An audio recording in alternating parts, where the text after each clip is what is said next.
Sorry. Sleep is the process of repeated cycles between 90 and 120 minutes and is divided into 4 steps. Step 1 is when your muscles begin to relax and it becomes harder to keep your eyes open. This stage is where you are likely to become jumpy and is the easiest stage to wake someone up. Step 2 involves your breathing slowing and body temperature decreasing. Your brain activity begins to slow down during this stage. Step 3 revolves around deep sleep. It lasts about 20 minutes, and according to IFL Science, brainwaves become slow and steady, muscle and tissues are repaired, and various hormones are secreted around the body. Deep sleep is most likely to cause sleepwalking or talking, and it becomes significantly harder to wake someone up. The final step is rapid eye movement, commonly referred to as REM sleep. During this stage, dreaming is most likely to occur, and your muscles become paralyzed. According to the Center for Sound Sleep, REM sleep grows longer after about 6 hours of sleep. This is why you commonly wake up in the middle of a dream. During sleep, your brain sorts through all recent memories and decides which are worth noting. Anything insignificant is put to the side and important events are focused. This improves how clear your mind feels each day. The less sleep you get, the more overwhelmed your brain will feel. Sleep deprivation, the condition of not having enough sleep. Almost 90% of high school teens in the United States are chronically sleep deprived. Symptoms include hallucinations, impulsive behaviors, depression, paranoia, suicidal thoughts, and mania, and those are pretty extreme. Another thing that happens when you don't sleep 8 to 10 hours, which is the recommended for an average teenager, is microsleep. Now, 99% of us have experienced microsleep at one point in our lives, but many of us don't know the technical term for it. Microsleep is extremely common, and it's when the brain forcefully takes a nap. When you're sitting in class and your eyelids will not stop closing, when your head won't stop bobbing down, when you're so tired that your body is telling you, I need a break, I need a break. It can occur for seconds or even minutes, and most of the time you won't even know that it's happening. And it can also be extremely dangerous. I don't know about you, but I've lost an aunt who fell asleep at the wheel driving because she was sleep deprived. She had barely slept the night before, and because of that, she's gone now. During sleep, pathways form between the nerve cells in your brain that improve your learning ability and activate the memory cortex in your brain, allowing you to remember more information. Sleep deprivation leaves your brain exhausted, so it's more difficult to perform basic everyday tasks, like drawing a picture, doing a math problem. You may also find it more difficult to concentrate on new activities or learn new things, or even just recite basic information. The signs your body sends may also have delayed coordination skills, and it increases your risk for injury or accidents, such as car crashes when you fall asleep. Some obvious signs that many of us have experienced or seen in our lives is excessive sleepiness, yawning, irritability, and daytime fatigue. Now, the average teenager should get 8 to 10 hours, but if you only get maybe 3 to 4, some other signs can be trouble thinking or concentrating, mood changes, accidents, weakened immune system, and you also have a higher risk of heart disease, diabetes, higher blood pressure, weight gain, lower sex drive, and poor balance. Doctors say that students in middle and high school should not go to school before 8:30 a.m. If they do, they typically don't get enough sleep. They are sleep deprived, which makes them fall asleep in class, like Reese did in the beginning. Teenagers produce a hormone called melatonin. Melatonin helps you sleep, but melatonin is produced way later in the evening than it is in a normal person. Falling asleep before 11 p.m. seems impossible to most teens. In Las Cruces, New Mexico, their schools put high-tech sleeping bubbles in the nurse's room. The high-tech sleeping bubbles include a reclined chair that has a sensory reduction bubble around it. The bubble goes from the waist up on a student, and the student is allowed to fall asleep quickly with the one-touch button.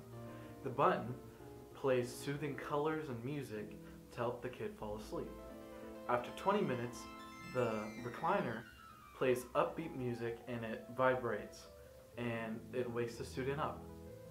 According to USA Today, 99 out of 100 students reported that they got more sleep than they've ever felt before, and they reported back to class feeling with a generous boost of energy.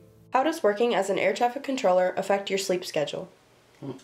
Working as an air traffic controller is interesting because we work on a compressed schedule where we don't work the same shift every day. Every day is a different shift. So the first day, I don't start work until 3 in the afternoon, and I don't get home until 11 o'clock. When I get home from at 11 o'clock, I'm usually wound up and I'm not able to get to sleep till at least midnight or later. And then Friday morning I have to get up, let the dogs out, make sure everybody got off to school, so I don't get a lot of sleep on Thursday nights. Friday nights I work from 2 in the afternoon until 10 o'clock at night. I get home, it's Friday night, everybody's doing things, going to movies, going to dinner, going to shows. Everybody's wound up, and again I don't get to sleep till 11 or 12 o'clock on Friday nights. Saturday morning I have to be up early for work, and so I oftentimes don't get more than 6 or so hours of sleep on Friday nights. Saturday nights I come home from work on Saturday afternoons. I usually try and get a little nap in because I know Saturday night I'll be up late doing things with the family, and then I have to be up early on Sunday morning at 4:30. When I go to work at 4:30 in the morning on Sunday and Monday mornings, there's not much traffic on the roads. It's usually pretty quiet then, which is nice, but it is tough getting up that early in the morning. I think the hardest part about it is that there's not a regular schedule.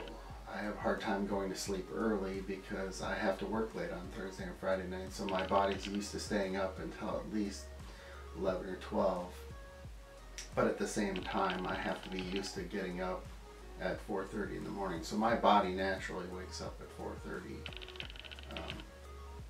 And because of that, I find myself oftentimes having to take naps to make up for the lack of sleep that I get on a regular basis. How does the lack of sleep affect your emotional and mental state? It affects my emotional and mental state by when I'm more tired throughout the day, I don't talk as much to other people. I'm more distant, I don't really focus in class as well, and it kind of adds to everything in general of having a lack of sleep. So. How does ADD affect falling asleep?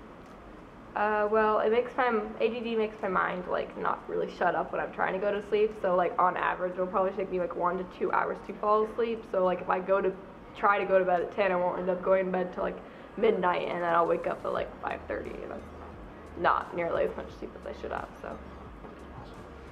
Thank you. How does the amount of homework assigned affect how much sleep you get? Usually depending on how much homework I have, I will get less and less sleep because I have to stay up doing more of it, and I'll be more stressed about all of it, so then I overthink and I don't even get as much done as I should. How does not getting enough sleep impact your grades and or learning ability? It ends up creating a really bad cycle where the less sleep that I get, the less I get done, and the less I get done, the more I have to do, so the less sleep I get again, and it just doesn't work out very well. How do you prioritize sleep around extracurriculars, school, and social life? Well, I usually sleep more often than I go and do things, because if I go do something and if I haven't slept, then I'm just gonna be grouchy and it won't be fun for anyone. So I prioritize sleep more than I do most other activities in my life. Awesome, thank you. There are many ways to improve how you sleep and how you feel the next day. Here are some suggestions from the FAA. Schedule sleep into your day and don't neglect it. It's important to understand how many hours of sleep you're supposed to get dependent on your age group. So for adults, that's between 7 and 9 hours. For teenagers, it's between 8 and 10 hours. And for children aged 6 to 12, it's around 9 to 12 hours per night. Establish a routine before bed to start developing good sleeping habits, and include relaxation techniques into that routine. These techniques can be things such as meditation, stretching, yoga, and even taking a hot bath. Try to limit watching TV and using your phone right before going to bed because it makes it harder to fall asleep quickly. Instead, try leaving around 30 minutes between when you want to fall asleep and when you finish watching TV, because it should make it significantly easier. If you're going to take naps, try shorter ones, because longer ones could potentially affect your sleeping schedule. Avoid taking naps in the morning, because in the morning is when you feel most alert and awake. Also, plan to have spare time once you wake up to recover and feel alert again.